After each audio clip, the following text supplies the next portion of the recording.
अब ऐसी व्यवस्था बना रहे हैं शराब माफिया ना पनपे। एडीजी मुख्यमंत्री जहरीली शराब कांड पर खुद रख रहे हैं नजर। जहरीली शराब कांड को लेकर एडीजी आगरा जोन राजीव कृष्ण ने पुलिस लाइन में आयोजित पत्रकार वार्ता में कहा कि अब इस तरह की व्यवस्था बनाई जाएगी कि भविष्य में कोई भी शराब माफिया ना पनप सके। साथ ही शराब कांड के आरोपी के खिलाफ पुलिस अदालत में मजबूत पैरवी के सारे इंतजाम कर रही है। उन्होंने अब तक की गई कार्रवाई के लिए अलीगढ़ पुलिस की पीठ भी थपथपाई। एडीजी आगरा जोन राजीव कृष्ण अलीगढ़ आए थे। उन्होंने जहरीली शराब कांड में अब तक पुलिस द्वारा की गई कार्रवाई और आगे की रणनीति पर चर्चा की। एडीजी ने कहा कि जहरीली शराब कांड में अब तक 17 मुकदमे दर्ज हुए हैं। 5 मुख्य आरोपी सहित 62 आरोपियों की गिरफ्तारी हो चुकी है। जांच के दौरान जो भी नाम सामने आएंगे उनको भी मुकदमे में शामिल किया जाएगा। अब सिर्फ 12 लोगों की गिरफ्तारी शेष है। ये वह लोग हैं जो निचले स्तर पर मुख्य आरोपियों का सहयोग करते थे। आरोपियों की 98 करोड़ की संपत्ति चिन्हित है। एडीजी राजीव कृष्ण ने कहा कि कोशिश है कि शराब माफियों की आर्थिक रूप से कमर तोड़ दी जाए, जिससे कि भविष्य में वे फिर सिर न उठा सके। इसी क्रम में इस कांड के मुख्य आरोपी की करीब 8 करोड़ की अवैध संपत्ति का पता करके उसको ध्वस्त कराया गया, जबकि 98 करोड़ रुपए की संपत्ति को चिन्हित कर लिया गया है।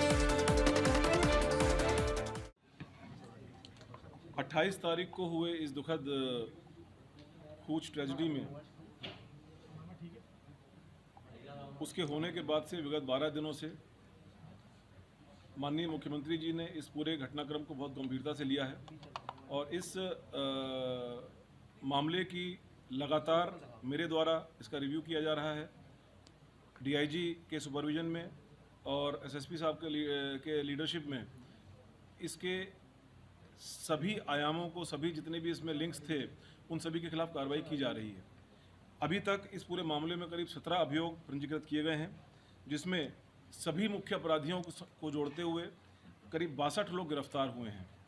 अभी करीब 11-12 मुलजिम शेष हैं, जिसमें अधिकतर छोटे लेवल के सेल्समैन या बाकी जो वहाँ पर कार्य कर रहे थे, जिनके नाम इन्वेस्टिगेशन में सामने आए हैं, वो लोग अभी गिरफ्तारी के लिए बाकी हैं, जिसके लिए हमारी टीमें लगातार कार्रवाई कर रही हैं। सर, अलीगढ़ जिले में पुलिस विभाग में कितने लोगों पर कार्रवाई की गई है शराब कांड में? इसके अलावा इस पूरे प्रकरण में जो भी मुख्य माफिया थे, जो भी मुख्य संचालक थे, उन सभी संचालकों के विरुद्ध न केवल आईपीसी की धाराओं में कार्रवाई की गई है, बल्कि 14 गैंगस्टर में, जिसमें इस प्रकार के अवैध कृत्यों के द्वारा जिन्होंने अपनी अवैध संपत्ति अर्जित की हो, उसका भी पता लगा करके उसके खिलाफ कार्रवाई की जा रही है, जिससे कि उनके पूरे इस अवैध साम्राज्य की रीढ़ की हड्डी टूट सके। इस क्रम में अभी तक करीब 7-7.5 करोड़ की प्रॉपर्टी को ध्वस्त किया गया है, जिसमें कल एक कोल्ड स्टोरेज ध्वस्त किया गया था, आज एक पेट्रोल पंप ध्वस्त किया गया है और बाकी कई सारे ऐसे अवैध कब्जे जो उन्होंने कर रखे थे उनको मुक्त कराया गया है। इसके साथ ही करीब 98 करोड़ रुपए की प्रॉपर्टी अभी तक हमारे जो इन्वेस्टिगेटिव टीम्स हैं वो चिन्हित कर चुके हैं और उसमें पर्याप्त एविडेंस के साथ में जो इनके सीजर की कार्रवाई होगी वो कार्रवाई अभी प्रचलित है।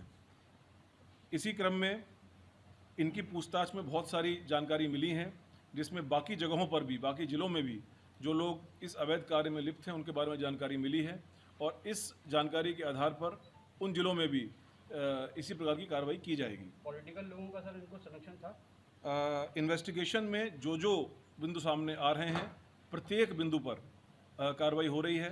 हालांकि हमारे जो इन्वेस्टिगेशन में उसमें जो अभियुक्त है वो अभियुक्त है, वी डोंट डिफ्रेंशिएट कि वो अभियुक्त क्या है क्या नहीं है।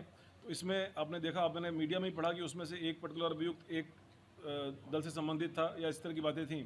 तो जो अभियुक्त हैं वो अभियुक्त हैं और उनके खिलाफ उसी प्रकार से कार्रवाई चल रही है। सर, ये इतना बड़ा नेक्सस चला रहे थे, तो उसको तोड़ने के लिए किस तरह की कार्रवाई की जा रही है? वही मैंने आपको पूरा बताया अभी। इस पूरे नेक्सस को देखिए, नेक्सस को या जो माफिया है या जो ऑर्गेनाइज्ड रैकेट है, उसकी रीढ़ की हड्डी फाइनेंसेस होते हैं और फाइनेंसेस अगर इस लेवल तक के कलेक्ट हो जाएं, उन फाइनेंसेस से उनको महरूम कर दिया जाए, उन फाइनेंसेस पर चोट पहुंचाई जाए, तब वो अपने आप पूरा नेक्सस टूट जाता है। तो इस इन्वेस्टिगेशन में, इस सीरीज़ ऑफ इन्वेस्टिगेशन में नॉर्मल आईपीसी के अभियुक्तों में गिरफ्तारी के साथ साथ उस फाइनेंसेस पर बहुत कड़ी चोट की गई है और इस प्रकार से पूरे नेक्सस को तोड़ा गया है। 100 लोगों से ऊपर की मौत हुई है, तो पुलिस किन धाराओं में, क्या हत्या का मुकदमा इनके ऊपर चलेगा, किन धाराओं के अंदर पुलिस काम करेगी? कानून में एक 60A एक्साइज एक्ट नाम की धारा इंट्रोड्यूस 2017 में की गई थी, जिसका जो दंड है वो मृत्युदंड है और उसका दंड मर्डर के बराबर या मर्डर से भी ज़्यादा है। 60A की धाराएं इसमें लगाई गई हैं, जिसमें हमारे पास पर्याप्त साक्ष्य हैं और हम कॉन्फिडेंट हैं। अभी DIG साहब के निर्देशन में और SSP साहब के लीडरशिप में जो टीमें बनाई गई हैं, उसमें से एक टीम प्रोसिक्यूशन की टीम भी है और उस प्रोसिक्यूशन की टीम का यही दायित्व है कि इसको इन्वेस्टिगेशन पूरे होते ही बहुत शीघ्र कोर्ट में इनको प्रोसिक्यूट कराया जाए और जो भी जिसको सज़ा मिलनी चाहिए सज़ा मिले वहाँ पर। सर, ये शराब मिली थी वो कहाँ से आई और वो कहाँ तक पहुँच चुकी थी, कहाँ से बरामद हो चुकी है, हाथरस तक जानकारी मिल चुकी? 3 जगह पर अभी तक नहर की शराब बरामद हुई है। हाथरस में भी हसायन से बरामद हुई है और उसमें जो अभी तक एविडेंस आया है उसमें इन्हीं शराब की दुकानों से वहाँ पर फेंकी गई थी।